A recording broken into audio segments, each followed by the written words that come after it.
Earthquake. It's an earthquake. It's an earthquake. It's an earthquake. It's an earthquake. It's an earthquake. It's an earthquake. It's an earthquake. You wake up in the crust when the rock is hot. Stress is building up. It's an earthquake. How do the plates move, change, and mold? It's an earthquake. Stress is compression, squeeze. Tension is pulling, see. Side to side is shivering. It's an earthquake.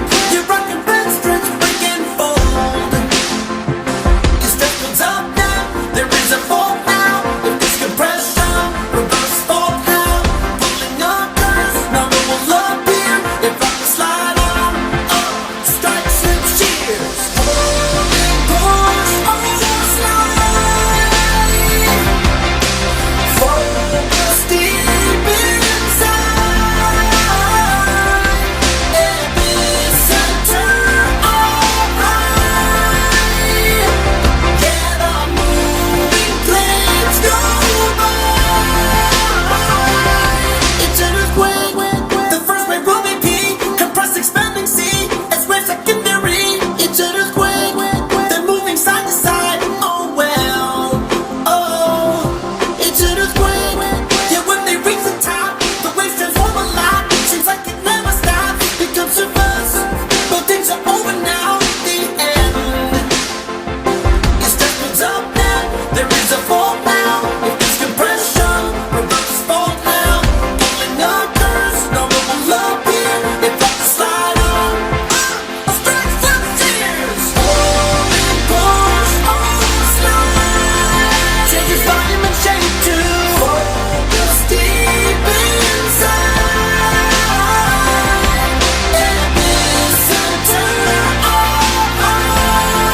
Yeah, we step in you. Yeah, the moving planes go by. It's an earthquake. Feel the rumbling, building crumble. It's an earthquake. You're trying to hold on. It's an earthquake. Break down scale for size. Size might break. It's an earthquake. Returning effects and structures and more.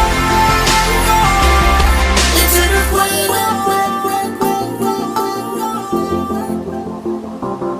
It's an earthquake. Yeah, they will push, slide. Changes volume and shape too. Focus deep inside. You know the epicenters alright.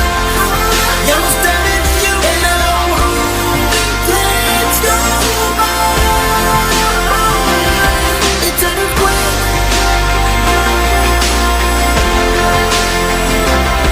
It's an earthquake.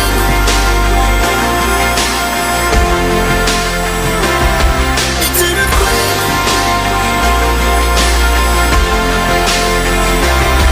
It's an earthquake.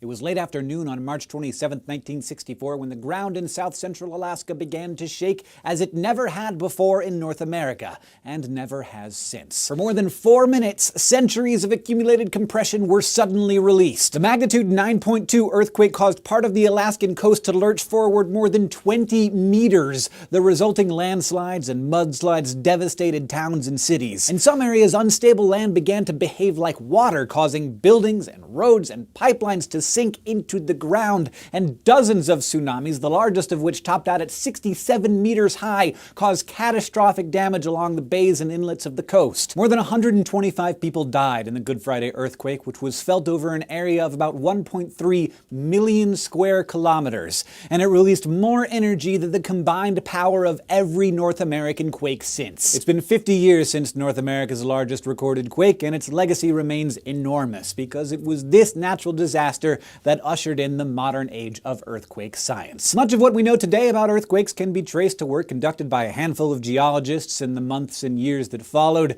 and they all started with the same question: how did this happen?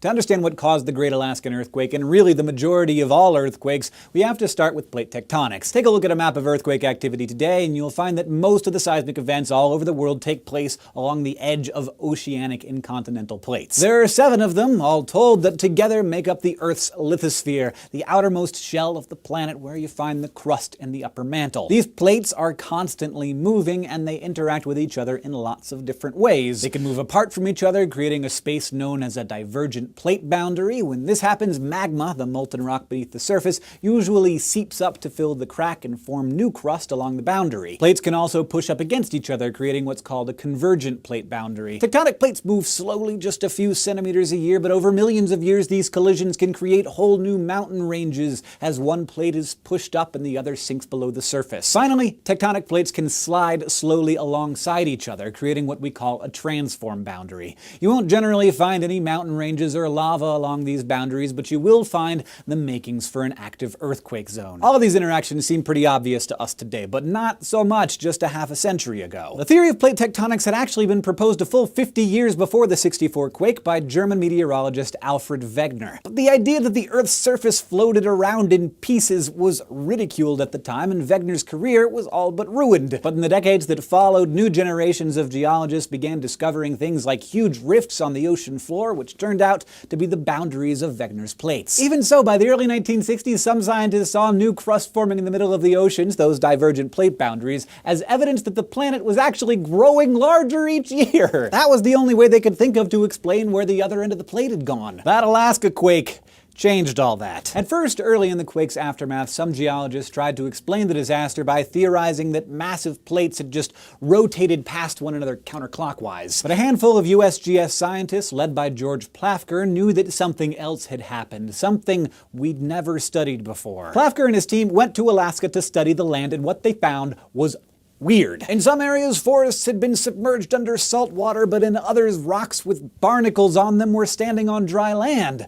The land hadn't moved from side to side, it had moved up. We know it today as a megathrust earthquake, when one plate slowly slides beneath another in a process known as subduction. When the forces build up between these overlapping plates and one of them slips, the result is enough energy to move an entire coastline. Once Plafker and his team figured out what was going on, they realized that the Earth wasn't somehow growing in circumference like some geologists thought. Instead, the plates were recycling themselves in these subduction zones. As one plate slipped under another, it was forced down into the magma where it returned to a molten state. It turned out that the 2 plates involved in the Alaska quake, the Pacific and the North American plates, were the world's largest, making up about 1/3 of the world's surface. And of course, they're still colliding at a rate of about 5.8 centimeters per year, with the lighter North American plate being pushed upward. Today we know that all of the earthquakes with a recorded magnitude of 9.0 or higher, and there have been 6 of them since 1900, have been the result of one of these megathrust quakes. But thankfully, most earthquakes are not megathrusts.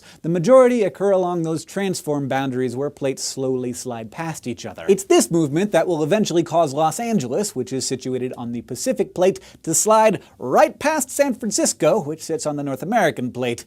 That will at least make commuting easier. Of course, this part of the Pacific plate moves about 50 millimeters to the northwest each year, so that'll take a while. And while earthquakes usually occur where tectonic plates meet, they can also happen far from their edges, because plate boundaries are just one type of fault, or fracture in the crust. Faults can form just about anywhere on a plate, as the result of a plate jostling around and bumping into other ones, or sometimes helped along by things like local volcanic activity. No matter what their origin, the constant buildup and release of energy in these faults are what cause earthquakes far from plates' boundaries. So-called normal faults, for example, form where the crust is being pulled apart and the ground above the fault zone drops. One of the largest normal faults in the US is the 240-kilometer-long Wasatch Fault, which extends through Idaho and Utah. As the North American plate moves to the southwest, it stretches, and this area of crust pulls it apart, forming the normal fault. Reverse faults, meanwhile, occur when the opposite occurs and pieces of crust are being compressed together, so the ground above the fault zone is being pushed finished up. These kind of faults are the Earth's great mountain builders. The Sierra Nevada, the Rocky Mountains, even the Himalaya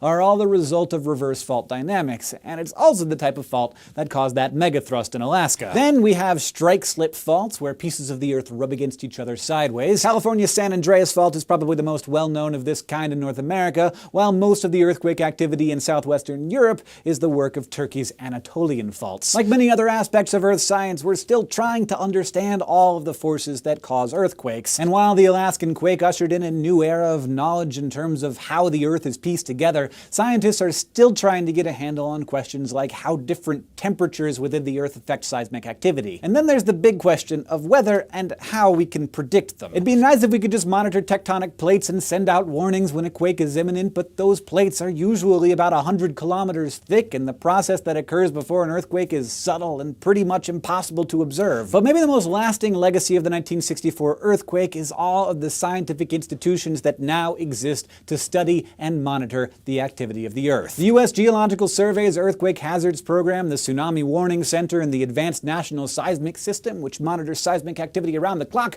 were all created in the wake of the Alaska quake to get a grasp on all the science that's going on right beneath our feet. And there's no shortage of data for them to study. There are more than 500,000 detectable earthquakes around the world each year, 100,000 of which can be felt by humans, 100 of which cause damage. The more we learn, the better scientists will become at predicting when and where earthquakes may strike. Thanks for watching the SciShow Infusion. I hope you learned something, but mostly I hope that our Subbable subscribers learned something, because they are the reason that we can make this show. To learn how you can support us in exploring the world, just go to subbable.com/scishow to learn more.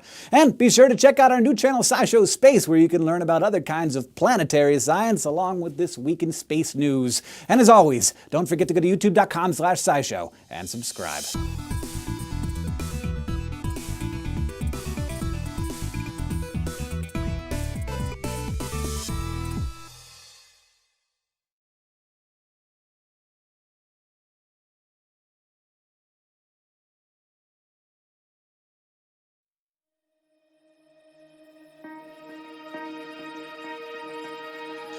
Earthquake. It is a natural phenomena that is characterized by a sudden, violent shifting of massive plates underneath Earth's surface. October 15, 2013, a 7.2 magnitude earthquake jolted the province of Bohol, Cebu, and the rest of the whole Central Visayas region. According to Philippine Institute of Volcanology and Seismology, or PVOLCS, the epicenter of the quake was located 6 km southwest of Sagbayan town.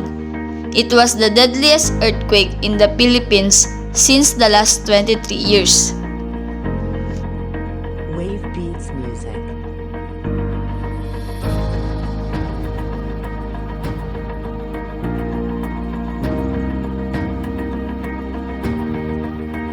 Anatomy of an earthquake.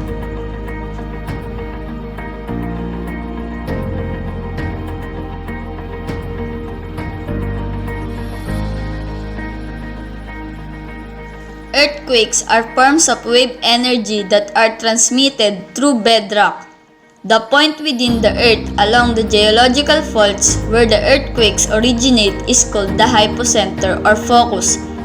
The point on the earth's surface directly above the focus is called the epicenter.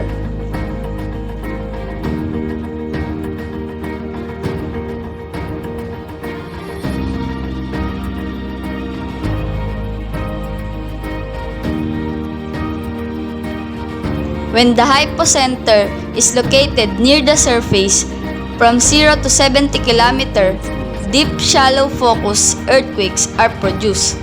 If it is in intermediate, between 70 to 700 km, deep focus earthquakes are produced.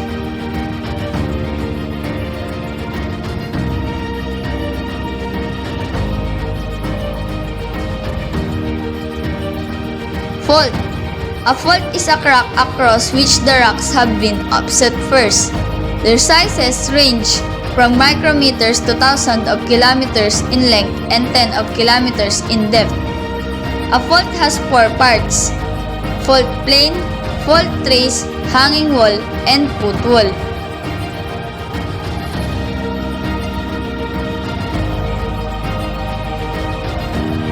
Fault plane. This surface area may be sloping or vertical.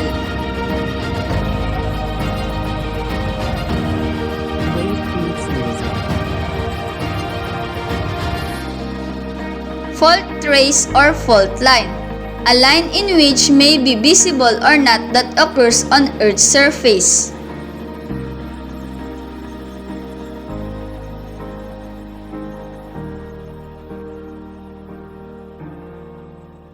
Hanging wall, which refers to the block of crust above the fault.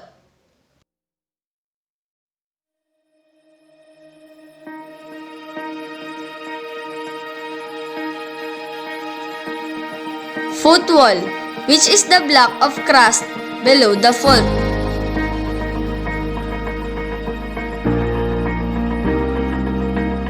Faults are classified according to their angle of dip and their relative displacement. There are three types of fault: normal fault, reverse fault, strike-slip fault.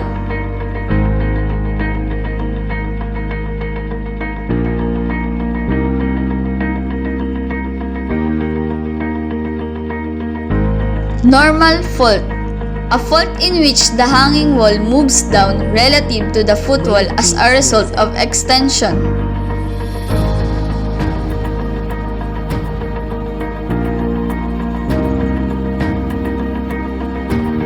Reverse fault, also called thrust fault, a fault in which the hanging wall moves up relative to the footwall as a result of compression.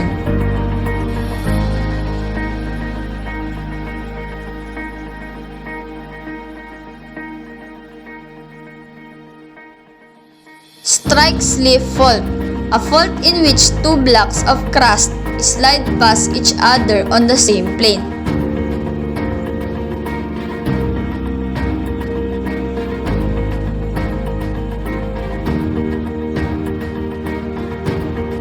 Seismic waves, an elastic wave in the earth produced by an earthquake or other means.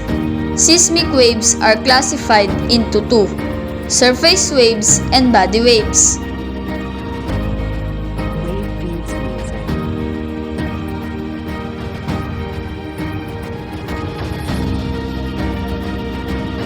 Body waves, waves that travel below the surface of the earth. There are two types of body waves: compressional or primary waves and shear or secondary waves.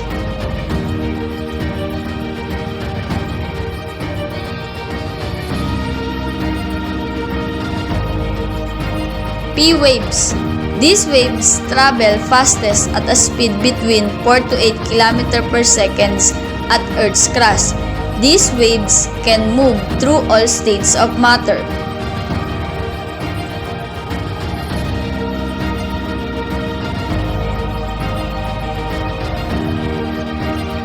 S waves. These waves usually travel at 2.5 to 4 km per second. This wave can only travel through solid materials. There are two types of surface waves: lab waves and Rayleigh waves.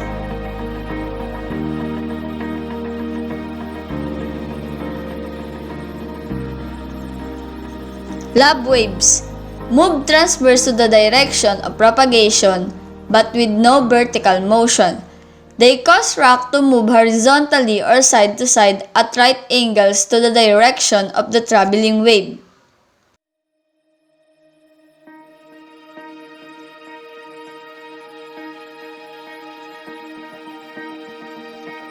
Rayleigh waves, also called ground roll, cause rock particles to move upward, backward, and downward in a path that contains the direction of the wave travel.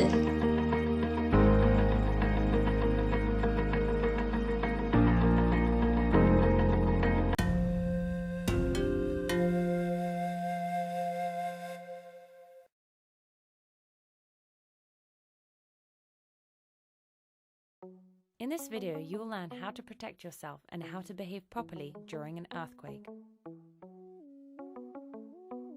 An earthquake is one or multiple series of vibrations on the ground that can cause serious damage to persons and property. During an earthquake, do not run away. Falling objects represent a danger. If you're inside, take shelter under a sturdy piece of furniture or in the corner of a wall. Stay away from windows and mirrors. Do not face them. Cover your head and neck. If you're outside, stay away from buildings and everything that could collapse. If you're driving, pull up your car at a safe distance from everything that could fall down. Stay inside your car until the earthquake is over. After the earthquake, be careful, there might be aftershocks. Listen to the radio for safety instructions. Close the water and gas inlet taps. Open windows and doors in the event of a gas leak. Leave the building. Don't use an elevator. Make your way to an open space. Eventually, head for a meeting point. Take your personal documents, warm clothes, and essential medication with you. Walk in the middle of the road and pay attention to falling objects. Don't smoke, and don't light candles because of an explosion risk. Don't touch falling power lines. Don't make phone calls in order not to congest the telephone network. School children are taken care of at school. It is dangerous and not necessary to pick them up. Block access to damaged buildings. Stay away from coastal areas as there may be a risk of a tsunami. Make sure that your neighbors, especially if they're old or handicapped, do not need help. How to address the risk. Familiarize yourself with possible natural catastrophes in your country and safeguard measures. Arrange a meeting point for your family. Prioritize earthquake-resistant house constructions.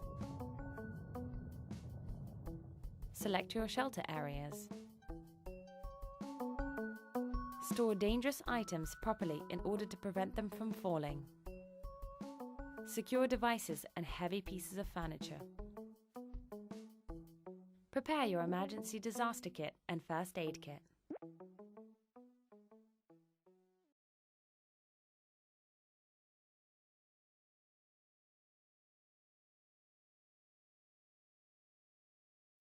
Types of earthquakes.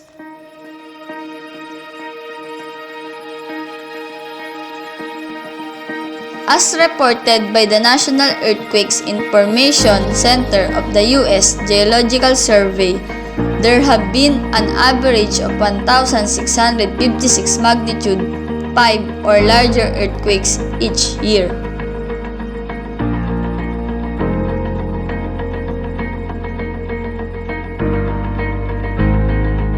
Tectonic earthquake, which happens when the shifting of Earth's plate are driven by the sudden release of energy within some limited region of the rocks of Earth. Wave Beats Music. Volcanic earthquake are caused by either the injection or withdrawal of magma in response to the changes in pressure in the rock where the magma has experienced stress. There are two types of volcanic earthquakes: volcano-tectonic earthquake and long-period volcanic earthquake.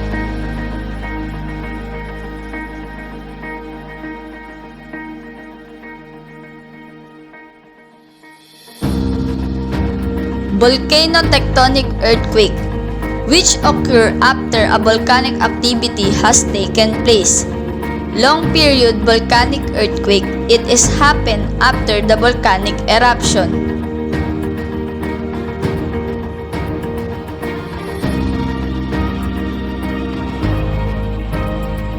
Collapse earthquakes are small earthquakes located underground and in mines that are caused by the disintegration of the roof of the mine or cavern by massive landsliding.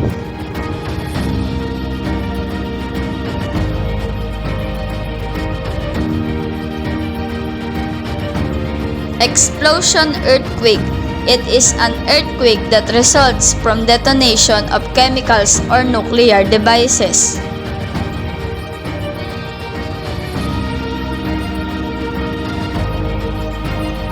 Causes and effect of earthquake: tsunami, Saichi, and flood.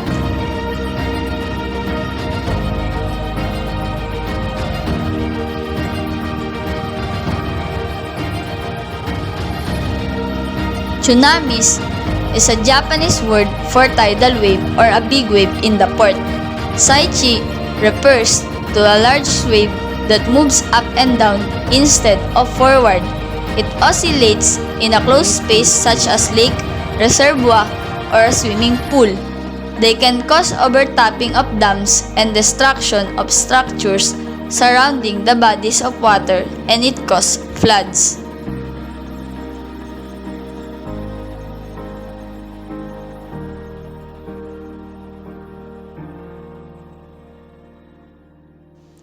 And for the summary, earthquakes is a natural phenomena that is characterized by a sudden, violent shifting of massive plates underneath Earth's surface.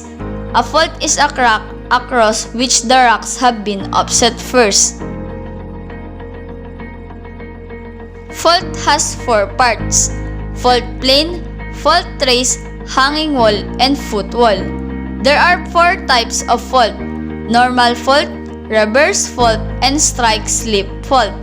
There are four types of earthquake: tectonic earthquake, volcanic earthquake, collapse earthquake, and explosion earthquake.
Beats Music.